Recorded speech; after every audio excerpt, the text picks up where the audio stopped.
ملک کے بیشتر شہروں میں بارش کی تباہ کاریاں۔ دیر بالا میں سیلابی ریلا کئی گھر بہا کر لے گیا۔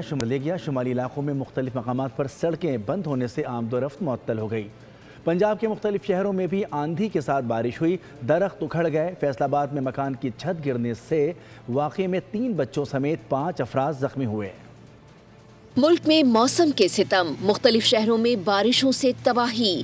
دیر بالا میں سیلابی ریلے نے کئی آشیانے اجاڑ ڈالے، متعدد خاندان بے گھر ہو گئے، غریبوں کی جمع پونجی بہہ گئی، مختلف مقامات پر سڑکیں بند، آمد و رفت معطل۔ شمالی علاقوں میں نظام زندگی مفلوج، دیامر اور اسکردو میں لینڈ سلائیڈنگ کے باعث قراقرم ہائی وے اور بلتستان روڈ متعدد مقامات پر بند۔ پنجاب کے مختلف شہروں میں بھی بادل قہر بن کر ٹوٹے۔ فیصل آباد میں کوکیاں والا روڈ پر خستہ حال مکان کی چھت گر گئی۔ افسوسناک واقعے میں میاں بیوی اور 3 بچے زخمی ہو گئے۔ لاہور، بہاول نگر، راجن پور، بورے والا، جہانیہ اور ملتان سمیت مختلف شہروں میں آندھی کے ساتھ برسات ہوئی۔ ڈیرہ اسماعیل خان میں بھی باران رحمت سے گرمی کی شدت میں کمی آ گئی۔ وقفے سے بادل برسنے کا سلسلہ 20 جون تک جاری رہے گا، محکمہ موسمیات نے پیش گوئی کر دی۔